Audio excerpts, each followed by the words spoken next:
afternoon. My name is Kevin Kendrick, and I am your Lake Nona expert. And welcome to our Nona, where I get the pleasure to sit down with some of our local business owners and influencers in the community. And today I am blessed to be joined by Keith Cooper, who is the owner of Artesian Pools, located technically right here in Orlando, but you live in Lake Nona. I do, and first of all, thank you for having me.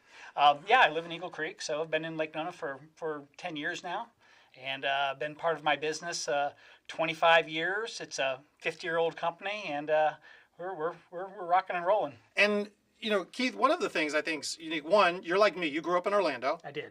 Where'd you go to high school? Went to Lake Brantley. Lake Brantley, Patriots, right? Yes, sir. I'm a Dr. Phillips guy.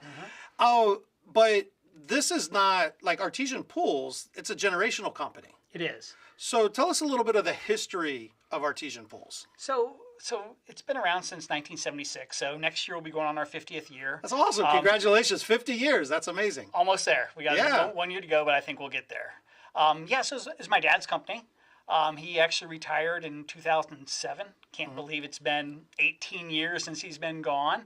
But yeah, we turned it over to me, and now we're just moving on right now. So things are good.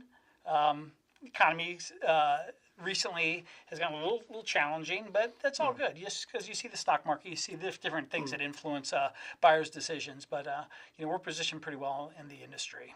So I always tell people, like, looking at Lake Nona from an aerial view, pre-COVID, we did not have a lot of pools. Right. In fact, I would say probably 1 out of 10, 1 out of 15 homes had a pool. So it was a commodity when someone was going to sell. Obviously, COVID changed that. You and your team, you've installed a lot of pools in Lake Nona. What's it mean to you and your team knowing that if someone wants to put in a pool, you're like the go-to team for Lake Nona in our community? Well, and like you said, during the pandemic, things totally changed. People staying at homes, families staying at homes, keeping kids in their own backyard. So Lake Nona, as it's grown since I've moved there in the last 10 years, it's been unbelievable. We're up and down all of Narcoossee. It's just been a great place. There's great families moving in. It's continuing to boom there. I mean, you've seen the growth that we've had in the last 10 years. So it's been unbelievable, to be honest. And Lake Nona, we build in the greater Orlando area, but Lake Nona is one of the best places that we can strive and build in. Now, and I've seen some of your work. You can build them small, not as big as this table, a lot bigger, but you've done some really fancy, I don't know is the word exotic, would that be the correct terminology? Of course, you could say that. So exotic, like country club pools that are just something that you would see on TV. Like if someone comes in to you and they say, hey, Keith, I got this idea for a pool, and it's something you're able to, like, are you able to build like a custom designed pool? We can. So, I mean, our clientele comes to us with, we want something small or we want something exotic. So we have designers that can actually accommodate most any request that we can get. There's some things I would say that be a little beyond our scope, but we've hit a good sweet spot in the economy with our clients that it can be that smaller pool where people are just, the kids are just playing in and just want a little splash pool, to something with lots of water features, fire pits. There's all kinds of things now that pools have that has just made it really fun for families. I've seen the coolest thing I've seen is the pergolas that have the waterfalls within the pergolas. Yes. Is that something you guys do? It is. It's a cool little feature. Not everyone can do it, but if you have the space for it, it's a really neat feature because they build the pergolas. They have little water areas and sun shelves where they sit underneath and the water spills. It just looks good. You can light them up at night and the whole 9 yards. Yeah. So what's the time of the year that your phone starts ringing where they call up and they're like, hey, Keith, this is so-and-so. One, do you service this area? Yeah, great. I need a pool and I need a stat. Right. Like when do they start calling you? About now. Now. Right. Once your temperatures start hitting 85, 90 degrees, families are sitting home on the weekend, it's hot. They're like, well, it's about time that we should do something. So, between April and June and July, when it's really starting to warm up, our phones start ringing at that point. Yeah, and we are in April, so if you want a pool, make sure you give Keith a call so he can give you a quote. Now, also tell him that Kevin Kendrick sent you because we want to make sure these videos are working. And so, Keith, once someone gives you a call, they go through the planning and they're like, this is it. I want the really cool pool with the fire pit, the downstairs bar. I mean, they putting in all the fancy bells and whistles in. What's the turnaround time from the time they sign to the time where they can say pool party at the Kendrick house this Saturday? All right, so someone comes in today, they meet with a designer, and that's usually a few-week process to kind of get to what they want. Right. So once they say, hey, we're ready to go, we sign a contract, it typically takes, in most of the municipalities that we build in, 3 to 5 weeks to get that permit.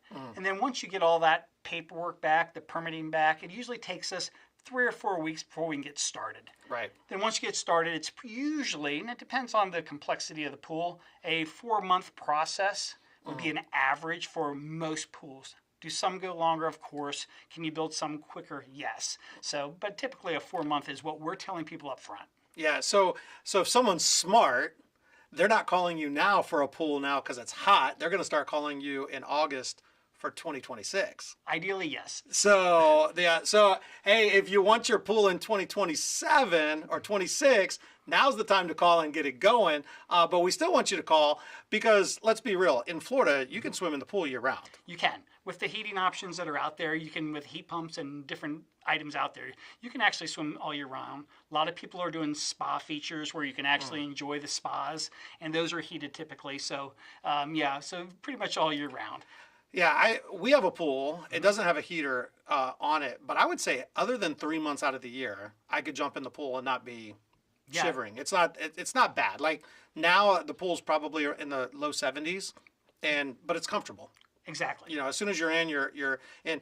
Talk to me about like pool maintenance. And we have a pool. I trust my guy. He could be doing a great job. He could be doing a bad job. I'm very trusting when it comes to that. Right. What should pool owners like us, what should we be looking out for in regards to pool maintenance? Things that we should be doing, or if we have someone who's, they're taking care of our pool that we should be looking for? Well, typically, if you are paying someone to take care of your pool, how does it look? Is it sparkling? Is it always, is the pool pump running properly? Does it seem like the water's circulating? But typically, if they're doing a good job, you're going to have clarity in your water. You're going to have a pump system that seems like everything's circulating in the proper manner. And if you have like a spa and water features that they're flowing properly. But other than that, most pool services can do a good job as long as they're there and they're doing a good job. On a consistent basis, a weekly basis in the summertime. Some people want to do it on their own, and it's really not a hard process to learn the chemistry. The problem is some pool supply companies are just trying to sell chemicals, so you got to be careful with that. So, if you learn to do it by yourself, you can actually do it much cheaper than the $100 or $200, whatever they're charging now a month for the maintenance. So you mentioned chemicals. So we've seen probably in the last, you would know this, probably the last 15 years, we've seen more saltwater pools. What's the difference between a saltwater pool and a chlorinated pool, and why would I choose one over the other? Well, I'll tell you what, it's a good question because a lot of people ask this question. The actual saltwater pool is actually a chlorine pool because the actual salt is broken down into chlorine. Gotcha. So it's the same thing. However, if you have a saltwater pool, it's doing it by itself. You put the salt in the pool, it's going through a salt cell, and it's actually breaking it down and creating the chlorine itself. If you don't purchase that system, you have to buy the chlorine, and then you put in tablets or you're putting liquid chlorine in. So it's just a little bit more hands-on if you don't have that salt chlorinator. So we have many clients that really appreciate the salt. Keith, let's talk about heating elements. For those people that either A, they like a warm pool, or they want to swim December, January, February. Right. When I was growing up, the only heating element was a group of kids doing their business in the pool. And clearly that we get in trouble for that as adults now. So we're not allowed to pee in the pool.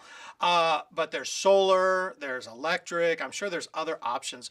What are the heating options out there for people that they want to put in a pool, or maybe they want to go swimming when it's cold and they want to come and look and see what heating options that they have? Yeah, so typically there's 3 heating options out there. One, like you said, would be an electric heat pump. And what that gives you almost can give you full year swimming for the most part. Okay, when it's 30 degrees out, usually people don't want to be swimming, and sometimes that heat pump can't keep up to that. But an electric heat pump gives you the, I guess, the best chance to have maximum swimming for close to a year round.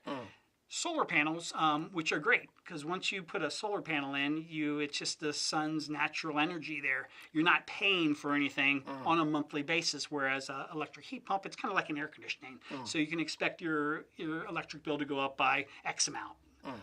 With solar heating, it will probably give you 9 to almost 10 months of swimming where the pool's about 80 degrees or more. So that's usually comfortable for most people.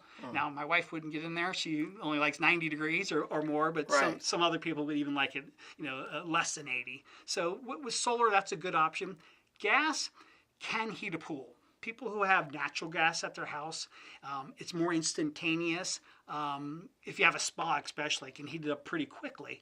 But, for the most part, people who want more swimming throughout the year, they'd either have an electric heat pump or solar of some sort. Which one's going to get it warmer the fastest? Gas heats things up the fastest. Gas heats it the fastest. It does. So this is something, and I presume it exists, but to your point, you said your wife likes it around 90. Correct. Well, I like it around 78. But in the summertime, that summer Florida sun, I mean, it's just pounding the pool.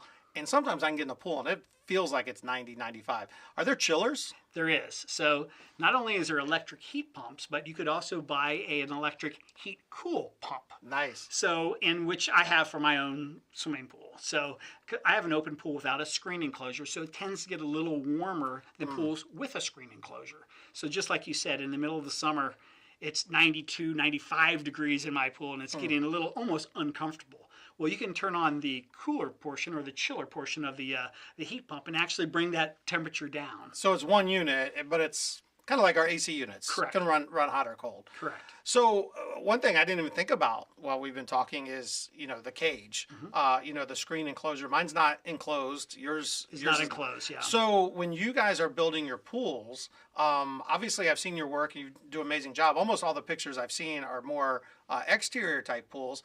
Do y'all do like the pavers and the screens and the cage, or like what does Artesian Pools do versus what maybe they get you say, hey, we don't do that, but here's a friend who so we do does the whole this. 9 yards. So I mean, everyone's going to come in. They're going to want some type of decking, screen enclosures. Probably half our clients go with the screen. They're worried about bugs or worried about something there. So we definitely can provide screen enclosures, all types of decking, whether it be pavers, travertine, different types of concrete. So there's lots of things we provide, but we provide pretty much all of it. So and yeah.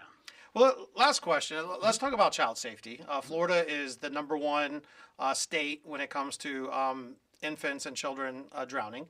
What type of child safety protections goes into place?